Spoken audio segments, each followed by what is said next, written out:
Hi, my name is Jennifer Giles Davis, and I'm an English instructor at West Georgia Technical College. And today I'm going to talk to you a little bit about pronouns and antecedents and how to make them agree. A lot of times in student writing, students miss points because they will have a singular antecedent and they'll reference that with a plural pronoun. So it happens so often that I decided that I wanted to make a video so that students in all of my classes can refer to this, and of course anybody who would like to is welcome to watch the video. Let's go ahead and get started. Okay, so first I want to start off with the very basics. Just what is a pronoun? A pronoun is simply a word that takes the place of or refers to a noun or another pronoun. So pronouns are a very important part of speech and our written language because they allow us to refer back to a noun or another pronoun without having to use that pronoun or that noun excessively. For example, instead of having to say Joe and Jonathan like Joe and Jonathan's apartment because Joe and Jonathan's apartment is spacious and inexpensive. That is so wordy and redundant. So instead we can say Joe and Jonathan like their apartment because it is spacious and inexpensive. So you see how much better the sentence sounds, and if you could see it written as well, it would even look better, look less cluttered on the page because of the pronouns. So the example that I have here says Susan is glad that Susan's classes have ended. And of course we have no pronouns, so you can see on the page that it's pretty visually cluttered. But when we use the pronoun her, Susan is glad her classes have ended, the sentence sounds a lot better and it looks a lot better. We know that Susan is her, right? Susan is singular, feminine, so we're going to use the definite singular feminine pronoun her to refer back to Susan. Okay?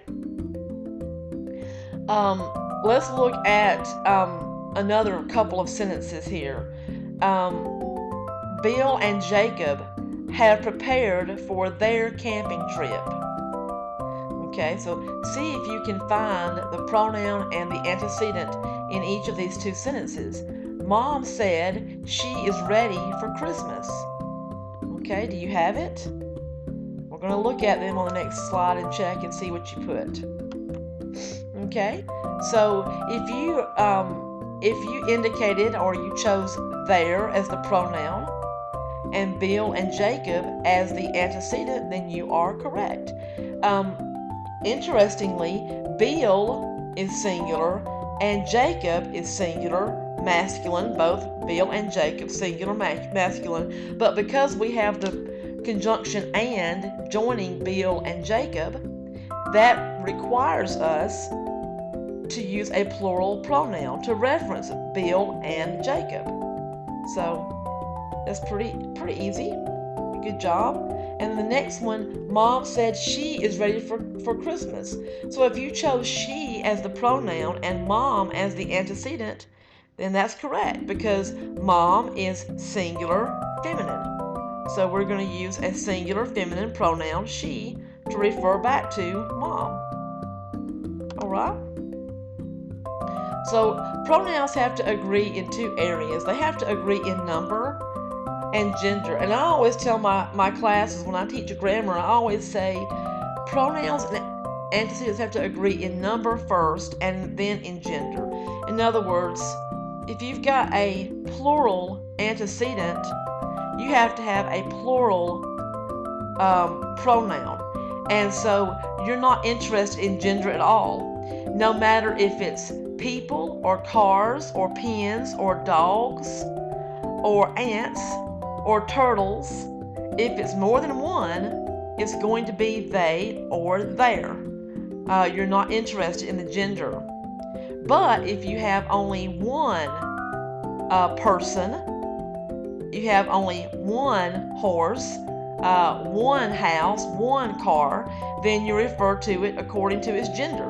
A girl, you refer to a girl as she or her, depending on if you needed a subjective pronoun or an objective pronoun or a possessive case pronoun. So either way, you're going to have to refer back to the girl, singular, as a feminine singular pronoun. If you have an animal, just one animal, you have to refer back to the animal as an it. Now, I realize that people don't like to call their pets an it. They want to call their pets a, he or a she. But grammatically speaking, your animal is an it. So let's look at the examples. I use animals intentionally in both of my examples here. The horses ran across the pasture as if they felt happy. So in this case, we have horses as the antecedent and then they as the pronoun. So we're not concerned about gender. It's just horses and they. But in the next one, the dog licked its bowl. We have only one dog, and we're going to refer back to that one dog as an it. In this case, a possessive pronoun because the dog owns the bowl. Okay, so in our next slide here, oh my goodness, I'm sorry, I actually went back. Let's go to next, and let's go to next again. All right, so two types of singular pronouns, and I'm focusing on singular pronouns because the plural ones don't tend to cause a problem for agreement. In other words, if people realize, for the most part, if you've got a plural antecedent, you're going to use a plural pronoun to reference it. But there are some pronouns that are singular that people think are plural. So let's look at that for just a second. The definite pronouns, the definite singular pronouns, are very simple. He, his, she, her, hers, it, its. Those are singular and they refer to a definite gender. So if you're referring to a man like Bob, just Bob by himself, and you need to use a pronoun to refer to Bob, then you're going to say he or his. If you're going to refer to a woman, Susan, for example, or Beth or whatever, then you would use her or she to refer back to Susan or Beth. And then again, if you're talking about an animal, just one animal, a singular, or one thing like a car or a house, then you're going to use it or its.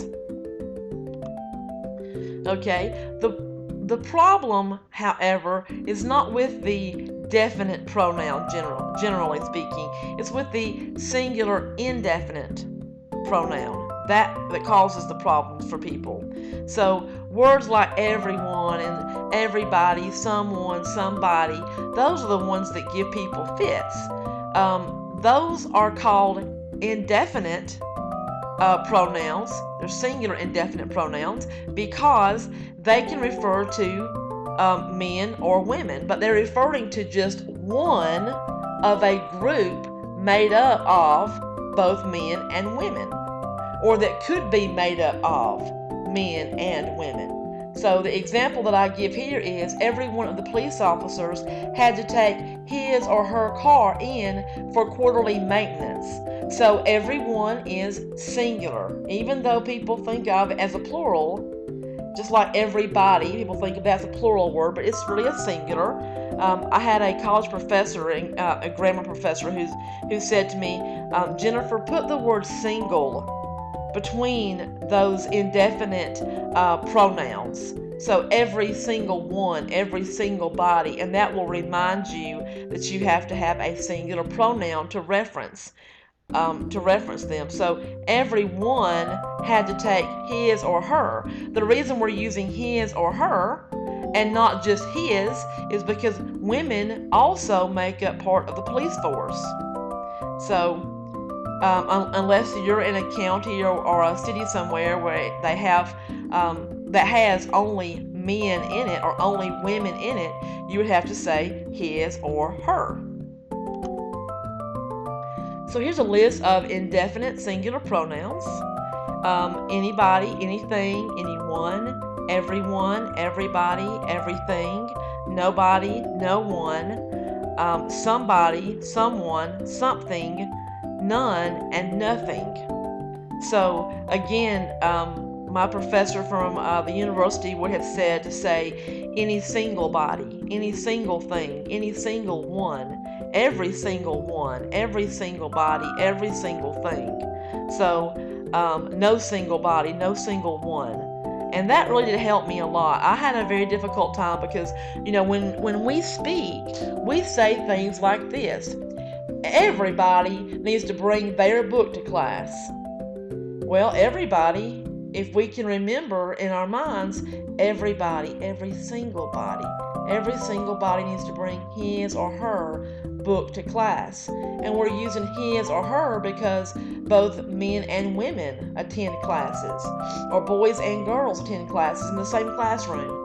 So everybody needs to bring his or her book to class. Or everyone needs to mind their own business. That's what we say, isn't it? Everyone should just mind their own business, or everybody should just mind their own business. It should be everyone should mind his or her own business, because everyone is singular. So it's very interesting. We think when we're using words like everyone and everybody and everything, even though that is singular, somehow we have it in our mind that we are referring to that whole group. But these words, indefinite singular pronouns, refer to all of the single people who make up the group, or all the single, things or whatever that can make up the group. Okay, so let's practice. I've got some sentences here. Take out a sheet of paper and just write your answer on it. Don't try to write the entire sentence, but just kind of, or either remember your answer and see how you can do. So everybody enrolled in English should bring his or her book to class. Somebody who attended the party left his or her keys on the kitchen counter. Everyone on the girls' basketball team said he or she would wear his or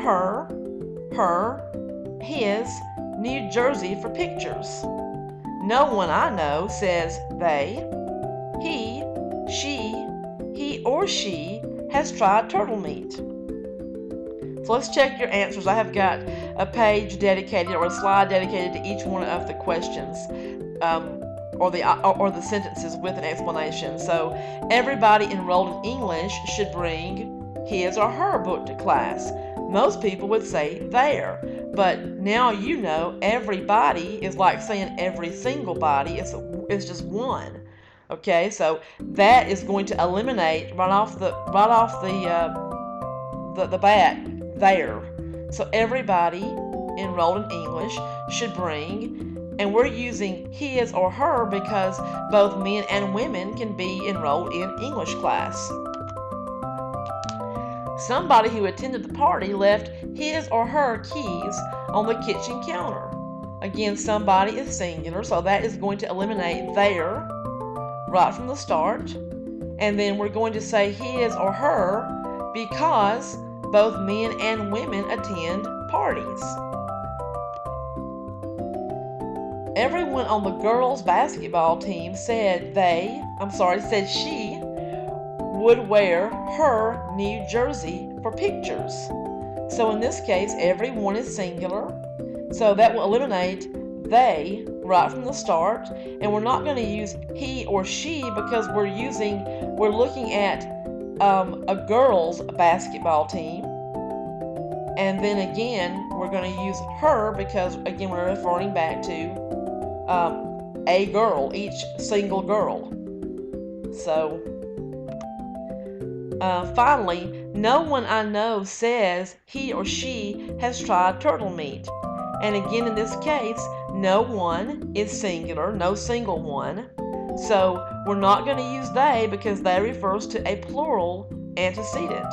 So we're going to need to use either he or she or he or she. And in this case, we know more people than just men or just women. We know people of both genders. So no one I know says he or she has tried turtle meat. Now, if you're referencing specifically men, you could say, no man I know says he has tried turtle meat, or no woman I know says she has tried turtle meat. So I hope that this has been informative and helpful, and that it will assist you or make you start thinking about your language and your writing. And let me just give you a hint. If you will start thinking before you speak and try to consciously apply the rules of grammar to your spoken language, it will vastly improve your written language. I wouldn't suggest that you go around talking to your friends, telling your friends and family that they are wrong when they incorrectly use a pronoun. But if you're aware that your friends and family are using pronouns incorrectly, then that will just be a good little check for you. But then when you speak, try to always refer correctly to your antecedent using the right pronoun. So good luck to you in your writing, and I hope this has been very helpful. Thank you so much for watching.